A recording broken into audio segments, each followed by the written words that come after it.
Berikutnya adalah jaringan. Jaringan merupakan sekumpulan sel yang mempunyai bentuk dan fungsi yang sama. Ini adalah contoh gambar jaringan.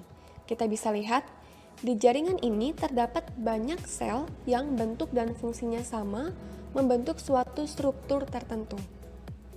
Nah, jaringan pada tumbuhan itu dibagi menjadi dua. Berdasarkan kemampuan membelahnya, ada jaringan meristem dan jaringan dewasa. Jaringan meristem adalah jaringan yang sel-sel penyusunnya aktif membelah, sehingga tumbuhan mengalami pertumbuhan baik bertambah panjang maupun bertambah besar. Letaknya ada di ujung akar, ujung tunas, dan kambium. Sementara jaringan dewasa, jaringan ini bersifat non-meristematik atau tidak aktif membelah. Jaringan dewasa dibagi menjadi jaringan pelindung atau epidermis, jaringan dasar atau parenkim, jaringan penyokong atau kolenkim dan sklerenkim, serta jaringan pengangkut atau silem dan floem. Ini adalah contoh letak jaringan meristem pada tumbuhan. Meristem apikal itu terletak pada ujung daun, ujung batang, dan ujung akar, berfungsi untuk mempengaruhi pertambahan panjang batang ke atas, panjang daun, ataupun panjang akar. Kemudian, meristem interkalar itu terletak pada pangkal ruas batang, berfungsi untuk mempengaruhi percabangan tumbuhan. Yang ketiga, meristem lateral, terletak pada kambium pembuluh atau kambium gabus, berfungsi untuk pertambahan diameter batang atau mempengaruhi pertambahan besar batang tumbuhan. Nah, gambar yang kedua adalah contoh jaringan dewasa pada daun tumbuhan.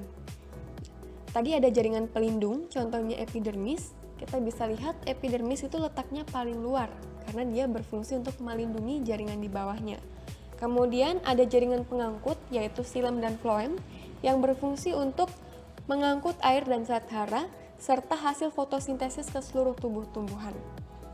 Dan banyak lagi jaringan-jaringan dewasa yang lainnya.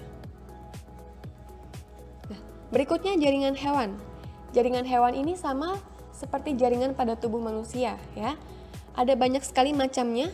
Yang pertama jaringan ikat, yang kedua jaringan otot, yang ketiga jaringan epitel, jaringan darah, jaringan tulang, jaringan saraf, jaringan adiposa atau jaringan lemak, dan jaringan tulang rawan.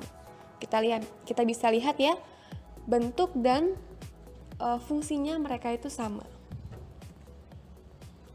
Nah, berikutnya organ. Kalau tadi jaringan adalah kumpulan sel yang bentuk dan fungsinya sama, organ merupakan kumpulan jaringan yang bekerja sama untuk melakukan tugas tertentu. Misalnya, jantung tersusun dari jaringan darah, otot polos, dan saraf. Atau daun tersusun dari jaringan epidermis, palisada atau jaringan tiang, jaringan bunga karang atau jaringan spons, dan jaringan pengangkut. Nah, kamu bisa sebutkan ya contoh-contoh organ lainnya? Nah, kalau pada manusia, ada otak, jantung, lambung, ginjal, dan masih banyak lagi. Atau pada tumbuhan, ada bunga, daun, buah, akar, dan batang.